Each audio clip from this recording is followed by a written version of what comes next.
There's a lot to worry about after Washington's loss to Wisconsin, but nothing is more concerning than the status of their superstars.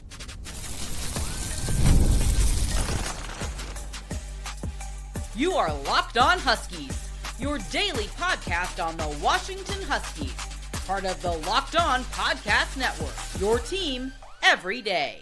Welcome back into another edition of the Locked On Huskies podcast. I'm Roman Tomashoff. I'm the site editor with Huskies Wire. Thank you for making this your first watch or first listen of the day, as we are part of the Locked On Podcast Network, your team every day, and now the #1 sports podcast network. Again, thank you so much for tuning in. And today's episode is brought to you by FanDuel. Right now, new customers can bet just $5, and if your bet wins, you'll get $300 in bonus bets to use across the app.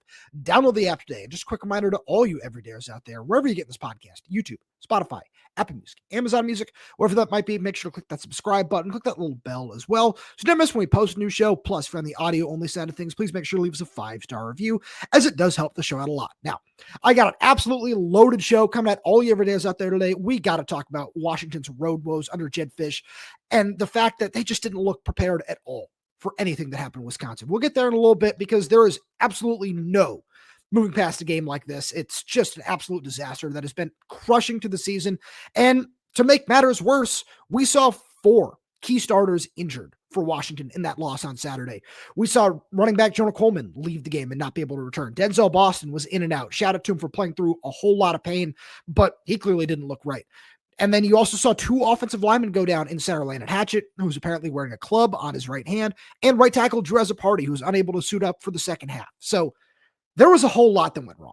And this is really unfortunate, because this is something where, as we talked about a lot last week, it all doesn't matter anymore because it's all out the window. But you looked at this stretch that you had coming up, where it started at Wisconsin and then Purdue and UCLA, 3 teams that were at the bottom of the Big Ten. You had an opportunity to establish yourself as one of the best offenses in not just the Big Ten, but in college football as well, where you're scoring at such a high rate. Everything was going right. And then everything just comes crashing down in such a hurry, where I want to get to more about that. But right now, I want to talk about how that might just impact the next few weeks, because I look at the status of Jonah Coleman. We're probably going to hear more about all of these guys from Jedd Fisch on Monday, but no matter what, it's so concerning right now, because you went from being like, hey, this team could certainly win 8-9 games, to now what's going to happen, because let's say Jonah, and let's just say 2 of the 4 can't suit up for this game against Purdue. Let's say it's Jonah and Drew Azzopardi.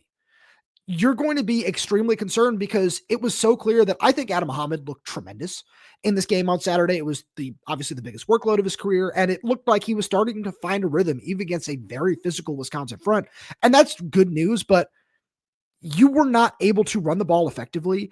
And for the majority of that game, and Damon just really struggled to get anything going for a little while there. And, obviously the rain and all the other weather conditions certainly played a factor in that as well. But if you're unable to establish the run game and you become a one-dimensional offense, especially with Denzel Boston hobbled, I have a lot of concerns. And I don't fault the roster construction for that very much, because we've seen so much talent on this team really shine through. So much young talent, like Desmond Roebuck, like Raiden Vinesbrey. Decker DeGraff has had his moments as well. And like I said, Adam Muhammad played a tremendous game on Saturday. I was so impressed with his performance. But without Jonah Coleman, it's just not the same threat that it used to be. And it's not a shot at any of those other guys. When you have one of the 3-5 best running backs in the country at your disposal, it just changes so much of your offense, and it changes how a defense is going to attack you. I know it's super hard hitting analysis here, right? I look at this and it's so concerning, because it's not just having Jonah and what he's shown he can do, especially in 2024 behind a patchwork offensive line. It's what's going on along the offensive line. Landen Hatchett, again, was wearing a club on his right hand. So if he's unable to snap, I'm curious to see if we might see Jedd Fisch and Michael Switzer try to shuffle the offensive line around a little bit, because, again, with Drew Azzopardi not being able to suit up as well, there are some major concerns about the offensive line. And I look at this and I think it might be time to see some sort of shuffle. And it's unfortunate that it has to go this way. I'm curious to see if they might want to try out Chantilly Aaliyah for these last couple of games. And you can also preserve his redshirt that way, where he's only played in 1 game so far this year, and that was the UC Davis game. He would be a really nice addition to have in any capacity, but I want to see a bigger role for Pocky Finau. I think that's very, very important moving forward. And Zach Henning, I think he had a solid day. There were a couple of snaps that were a little all over the place, partially probably due to the weather. And I think he deserves a much bigger shot to show what he can do if Landen does have to miss an extended period of time. If Landen's able to suit up and play guard, I think you want to do that because he is one of the best 5 offensive linemen that you have right now. So there are several different ways that you can go about shuffling this offensive line and finding ways to make it work against a couple of pretty lax pass rushes against Purdue and UCLA. And obviously you tackle the Oregon game once you get there. But with the fact that this is now a season where there were aspirations, you had hopes, you had dreams. Like I said on the postgame show, you're not sniffing the college football playoff rankings now for the rest of the year. It doesn't matter what you do. You're not sniffing the AP top 25. You're not sniffing the coaches poll. That's all done, gone. So, and I don't want it, like, it's not a completely lost season because another win or two, and you can still look at it and say, hey, yeah, there were some nice things to take away from this. You built on this, you built on that. But this loss is such a stain on this team. And the fact that you just unfortunately saw so many key players go down with injuries in this performance, it just makes it worse. It really does.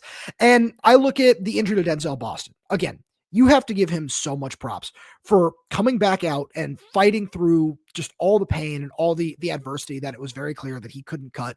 He couldn't do a whole lot of things, but he still came out there and was able to make a few plays. He was able to move the chains in a couple of very key spots and then just had to hop all the way off the field. Like, truly, you have to give him so much credit for that. I look at the decision to put him back on punt return. This is something that I've had conversations with several members of the media with for quite a while now. Because when it looks good, the decision has always been, every time you ever ask Jedd Fisch about it, it's, yeah, we want the guy who we know we can trust the most to just secure the ball and go from there. I didn't like the decision to return that ball, and I think there have been a couple of decisions on Denzel's part where, yeah, maybe you want that one back, maybe you want this one back. Like the one a couple of weeks ago against Illinois where he tried to catch it over the shoulder and fumbled it. Luckily, the Huskies were able to recover. There have been a couple moments like that where it's, okay, yeah, of course, your hindsight's always 2020. It's, yeah, this is a mistake. That's a mistake. But you can also look at it and say he showed the high upside potential of having him back there against UC Davis when he scored on that punt return touchdown and that 70-10 blowout. It's really unfortunate because this is what happens. We saw it with Trent McDuffie a few years ago as well, where he rolled an ankle, and I think it was the opening game of the year against Montana, and we didn't see him on punt return for the rest of the year. And I think this is a situation where hopefully Jedd Fisch and, Chris Petrelli and Greg Froelich, they're able to learn from this mistake and say, yeah, let's change up the strategy of who we want on punt returns for not just the rest of the season, for as long as you're going to be at Washington. And if this is a decision that bites you and he has to miss a couple of games, maybe he misses the rest of the season. I don't know. That's just pure speculation. This is going to just loom so large because, again, it's not just the fact that you just saw so many of your aspirations for what this season was supposed to be go out the window over the course of this game, but the fact that you lost so many key players along the way and weren't able to find any ways to adjust around them. Where, again, there's probably only so much you can do when you lose players of that caliber with Denzel, who's going to be a first-round pick, with Jonah, who has top 2-round pick potential. It is unfortunate. And the fact that Damon got a little banged up, Jedd Fisch said he was okay at every chance he possibly got, but we'll see what that looks like too. It's just so concerning because if these things just continue to show over the next couple of games in whatever fashion, where, again, let's just act under the suspicion that 2 of the 4 players who got hurt in this last game against Wisconsin can't play. It's just going to show major chinks in the armor. And it also just shows how far this team still has to go in terms of building a roster and recruiting. And I think they're making nice strides in the right direction, where you look at what they brought in with the 2025 class. You look at what's coming in with the 2026 class, and it's okay. Yeah, there's a whole lot of fun, young talent, but it's still unproven, and you still need to find ways to get those guys on the field. Yesterday was a day where, as I record this on Sunday, where if Justice Williams, who was unable to suit up due to an injury, I'm assuming he suffered just during a practice, maybe that's a guy you give an opportunity to if he's able to get healthy. There's so many things right now that are so unproven about this team that shows that you still need to go out and hit the recruiting trail and the transfer portal at such a high level to be able to compete with the top of the Big Ten, because there is just still such a long ways to go to be a consistent competitor in this conference. And I think that this coaching staff has done a good enough job to get them to a point where, yeah, to this point, you had beaten all the teams you were supposed to beat, and you came up short against elite opponents, mainly due to a lack of depth and high-end talent in the trenches. But there's just still such a long way to go if you want to be able to say in this conference, you can compete at the top 6 every single year. And again, right now, they have a couple of high-end guys who are able to do that. We've seen that with DeMond, with Jonah, with Denzel. The roster situation that Jedd walked into certainly wasn't a short-term rebuild, but at the same time, that doesn't excuse a performance like we saw on Saturday. And we'll get to that right after a message from our good friends over at Wayfair. The holiday season is right around the corner, and that means it's time to get your home ready. Whether you need more seating for guests, cozy new linens, or fun serveware for holiday hosting, Wayfair's Black Friday sale is here to help you make your space shine. And the best part, you don't have to wait. Wayfair's Black Friday deals are happening all month long with up to 70% off everything from sofas to spatulas. I recently upgraded my podcast studio. Check out this awesome bookshelf behind me from Wayfair. It is, as you can see, completely transformed the room, and I couldn't believe how fast everything shipped just in time to get everything ready for the final month of the season here. I'm absolutely loving it. Don't miss out on early Black Friday deals. Head to wayfair.com now to shop Wayfair's Black Friday sale for up to 70% off. That's WAYFAIR.com.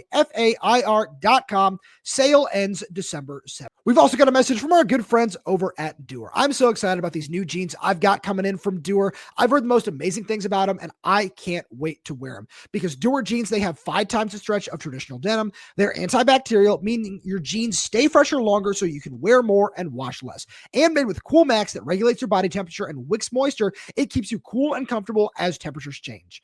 Doer combines classic jeanswear style with the kind of comfort performance you get from athletic wear, which makes it the best of both worlds. And designed to look great and stay comfortable all day, no matter what you're doing. Simply put, Doer makes the world's most comfortable pants without having to sacrifice style. Trust me, once you try these, they'll be your go-to. Get a pair for yourself or as an amazing holiday gift. Go now to shopdoer.com/LockedOnSeattle. You'll get 15% off your first order. That's shopdoer.com/LockedOnSeattle for 15% off. Again, shopdoer.com/LockedOnSeattle. Just want to give a quick thank you to all you everydayers out there for making Locked On Huskies your first watch or first listen of the day. We also want to say thank you again for making us the #1 sports podcast network here at Locked On. And with that being said, we have to dive into this game because there is absolutely no way that Jedd Fisch and this coaching staff can move past what an absolutely disastrous game this was. I was having a conversation with a friend of mine earlier today who said, maybe if they beat Oregon, I could forgive them. I said, I really don't think that I could, because looking at the way this situation could play out, you're still going to probably find a way to be favored in each of these next 2 games. I'll talk about the road stuff a little bit later on as well, but there's absolutely no way to move past this. Wisconsin had 48 passing yards. Almost 50% of those came on one pass from the punter. The punter was their leading passer. There is no way of putting that in the past. I know there are games where it's, oh yeah, you just need to burn the film from this. Like I look at several games last year, the Penn State game, the Oregon game, the Iowa game, where it's, yeah, you just got to burn the film and move on and you see where you can go from here. This isn't one of those, because there is absolutely no way that you can forget about this in any way, shape, or form. And I look at, conversation we had on the show last week about, hey, what does an extension for Jedd Fisch look like? I've seen people all over social media say they shouldn't talk extension. That's maybe a game like this is why they haven't yet. That's all really fair. But it all starts with just the fact that this team didn't look prepared in any way, shape, or form. And I think it starts on the defensive side. Like I said on the postgame show, you have to give credit to that unit for stepping up as the game went along, because the run defense certainly firmed up in the second half. And I'll get to some of the special team stuff and how just absolutely frustrating that was, because Wisconsin just absolutely dominated that area of the game. And that is truly, in my opinion, one of the biggest reasons that they won the game, is because they won on special teams. And that, it all comes back to the fact that they had 48 passing yards and found a way to win the game. You look at the run defense early on, where I think these two things go hand in hand, because the fact that you didn't look prepared for the physicality and the downhill rushing attack that you knew that they were going to throw at you. We talked about the mobility, some of the 2 quarterback stuff. Obviously, we ended up seeing 3 in that game. The fact that Ryan Walters in that unit did not look prepared for some of the read options, some of the veer options, some of the other stuff that coaching staff threw at this team early in the game. Like even the play that, it was really unfortunate to watch Danny O'Neal get hurt. Really hope he's okay. Even on that play, it just didn't look like anybody on the defense was prepared to have him keep the ball, when it was, we all knew that he was going to be a dual threat kind of guy who could move a little bit. Locked On Badgers host Ryan Herring said on our crossover last week that was one of the things that this coaching staff liked about him. And when Carter Smith came into the game too, it was the exact same thing. There was so much read option. There was so much designed quarterback runs. And early on, this defense just did not look prepared for it. And I want to give a quick shout out because I think Zadis Reina-Saleh and Ryland Dillard-Allen both looked absolutely fantastic in this game. I think Exree Alexander had a tremendous game for this defense. And he obviously had that late stop as well to give the Huskies one final chance on offense. But it's so frustrating that we didn't just see that from the jump, because that was what Wisconsin was going to do. We talked about this on the show, that you needed to dominate in the front seven and dominate at the line of scrimmage if you wanted any shot at winning this game, or if you were supposed to do what you were supposed to as 2-score favorites to win this game. Shout out to FanDuel. You had so many opportunities to do that early in this game. You knew that they were going to try to run the ball down your throat, and they did it, and they did it effectively. And you firmed up it a couple of times when you needed it. I look at that 4th down stop down in the red zone. Like, yeah, it's nice that happened, but it doesn't matter in the long run, because it's unfortunate that you weren't able to do anything on offense. It's more than unfortunate. It's on Jedd Fisch. That was a big problem, that you weren't able to figure that out and scheme around some of these injuries and find ways to get your playmakers into space. And I think that's one of the biggest things, where I look at the deep shot that DeMond Williams threw the interception on into double coverage to Desmond Roebuck. That's one of those plays where we've seen that a couple of times. Like, I look at the deep shot late in the game where it was very clear that you wanted Denzel Boston in one-on-one coverage, but with how hobbled he was in that position, the fact that that's the play call on 3rd and 6 was a little ridiculous. And I understand it can be, a huge momentum play to flip the field quickly, but we've seen that at so many points this year not work out. And it just hadn't really bitten them until this game, where there were points where it's, oh yeah, this was a problem, but you found a way to win that game. Or this was a problem, but that wasn't the biggest reason you lost, whatever. Just some of those play calls on those deep shots were very baffling at the time, because I look at the interception that DeMond threw in the end zone. That was an opportunity where, if you're able to sustain that drive for a couple more minutes and just put any points on the board, it's just such a different feeling, because you had an opportunity to go up 13-3 and you didn't get that chance. And this game is probably completely different if that does happen. It's just so maddening to see, because this is the thing that Jedd Fisch has predicated himself on. It's on having an explosive offense that can make plays at all 3 levels of the field. And in a game like this, where, especially again, in that particular scenario, the second one is its own choice, where you certainly need an explosive play, but doing that to a hobbled Denzel Boston is certainly not the best idea. This game was an opportunity for Jedd Fisch to say, yeah, this is why I'm making $7.5 million a year. This is why I deserve an extension. This is why I deserve this. This is why I deserve that. But you couldn't find a way to out-scheme your opponent. And again, like I said on the postgame show, Wisconsin does have a really strong defensive line, and it showed up. It showed up to play. And as Washington's offensive line got beaten up due to those injuries, it certainly was able to completely take control and dominate the game. But Jedd Fisch didn't have any answers at any point in the day. And the fact that was his answer, was trying these deep shots, just felt so ill-advised, especially in the conditions as the weather got worse throughout the game. But I don't even know if that is even close to as reprehensible as what the special teams unit looked like in this game. I look at that illegal block in the back penalty early in the 3rd quarter as a major turning point in this game, because the field position throughout the day was absolutely atrocious. Not only did Washington only average 29 yards per punt, it looked like Luke Dunn was under duress every single time he had to take a snap. But Washington was unable to do anything to generate outside of the punt block, which was tremendous. But it's so overshadowed, because the Huskies started inside their own 20-yard line 5 times. They started inside the 10-yard line 4 times. They started at or inside the 5 3 times in this game. And even the best offenses are not going to be able to go 90 plus yards at several different points in the game, especially as the injuries continue to pile up throughout this game for Washington.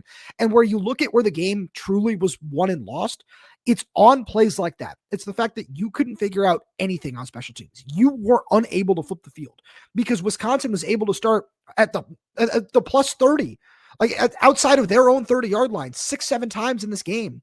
And for an offense like that, who, as I said on the postgame show as well, their longest scoring drive of the game was 22 yards.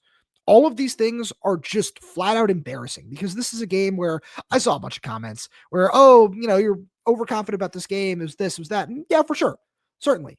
against a team that was scoring 5.4 points per game in conference play. It was just absolutely reprehensible that was the result that was put on the field. And as Jedd Fisch fell to 2-9 on the road in his Husky career, it's just a sign of absolute disappointment and an inability to get his team ready. And we'll get to that right after a message from our good friends over at FanDuel. The NBA is back, and there's no better place to get in on the action than FanDuel, the official sports betting partner of the NBA.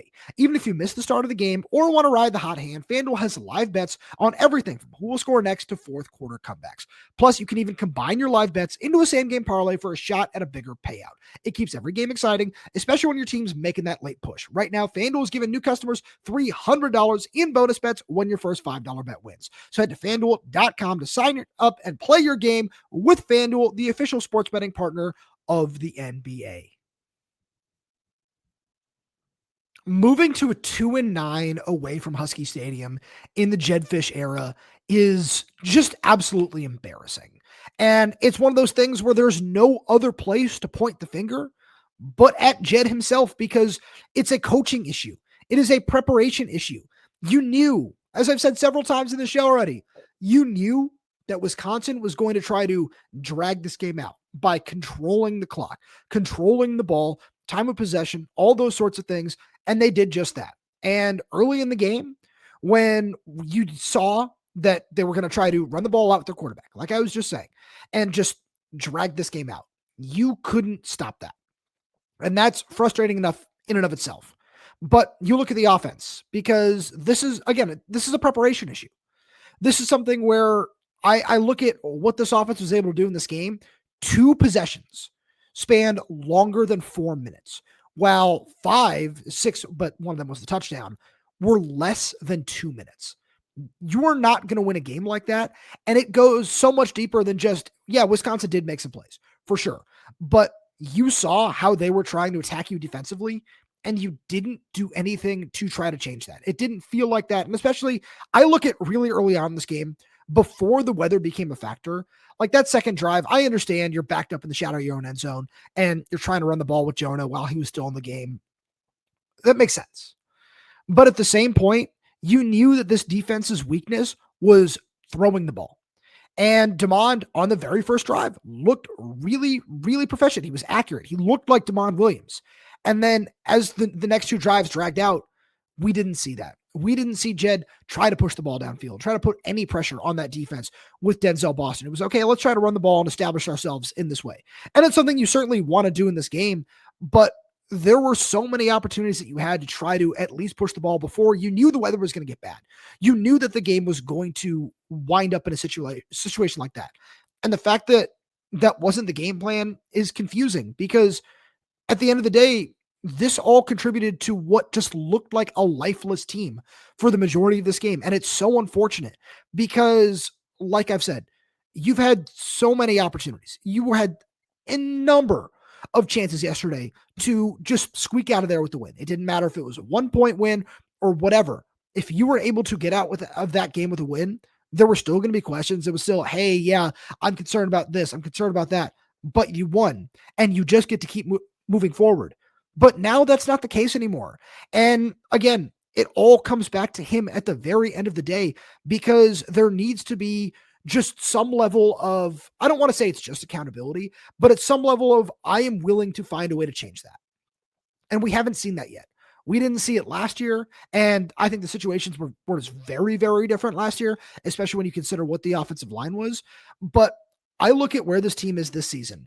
And like I've said, it's not just that, oh yeah, you're in the top 25, you have an opportunity to make a push for the college football playoffs.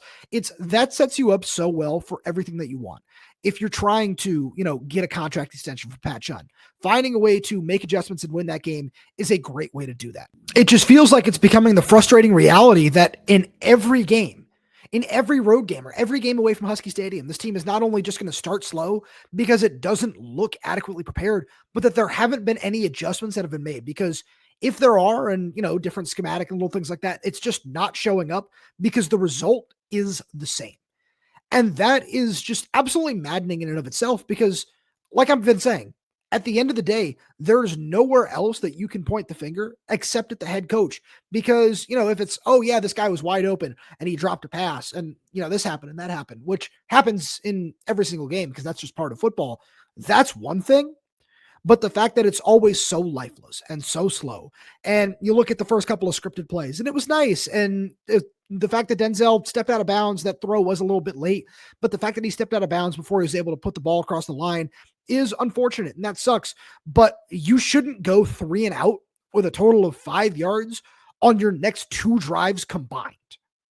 That just absolutely can't happen because you have, again, you were throwing the ball effectively. You were moving the ball well. And it just, for whatever reason, you couldn't find ways around it. And you couldn't find ways to just get yourself back in rhythm for whatever reason necessary. And like I've been saying, with 5 possessions that span less than 2 minutes, you couldn't figure out any way to get Demond out in space. He was your leading rusher with 61 yards. And I get that a bunch of that was him having to do things himself and different points like that.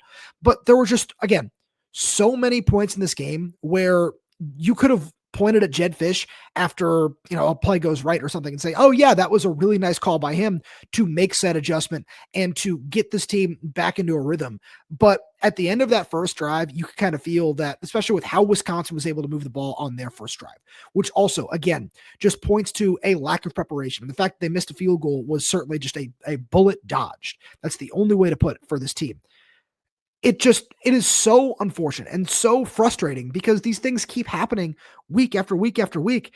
And if it sounds like I've been struggling through this, it's because it's just absolutely baffling to me that these things do not change on a week in and week out basis. And I don't understand what the difference is, because when you are able to, have the juice, the energy of Husky Stadium behind you, that's awesome. And that's one thing. And that's great that you have that.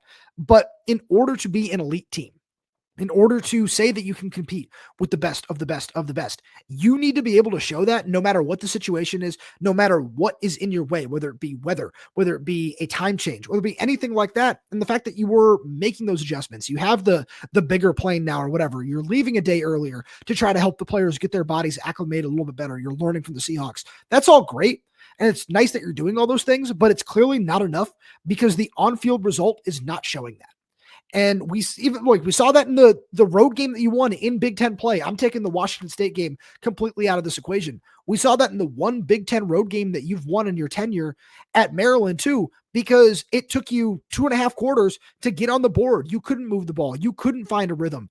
There are so many different points that you can point to from last year and this year saying that this team has not been prepared on the road. And there's an execution factor in certain points, right? Like I look at the Decker to Graf drop pass. Again, that's unfortunate, but those things are going to happen. And it's about how you respond to things like that. And this coaching staff, headed up by Jedd Fisch, could not find ways to dig itself out of a hole and continue to just find momentum, which you saw 2 weeks ago against Illinois. You can find it against a defense that has been struggling. You can find ways to push the ball downfield. And is it just you lose focus when you go on the road?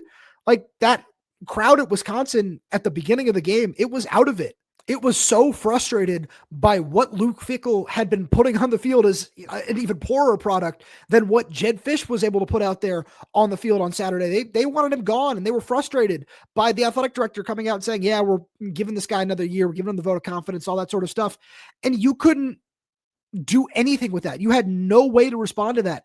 And it's insane and it's maddening and it doesn't make any sense. And it's just so absolutely frustrating from the standpoint of anybody who likes and watches Husky football, because it's so clear that there's talent on this team and there are building blocks on this team. And there's so much that you should and can be looking forward to. But now in these next 2 games against Purdue and UCLA, especially, if you're able to win and maybe even win convincingly, whatever that might look like, it's just not going to feel the same, because the fact that you've been so unprepared for your entire tenure on the road is absolutely maddening. And one more thing before we get out of here, I just want to make sure that we send our thoughts and prayers from everyone here at the Locked On Podcast Network and here with Locked On Huskies to the family of Mia Hammett and just everything. It's absolutely tragic to see her pass away after her battle with kidney cancer.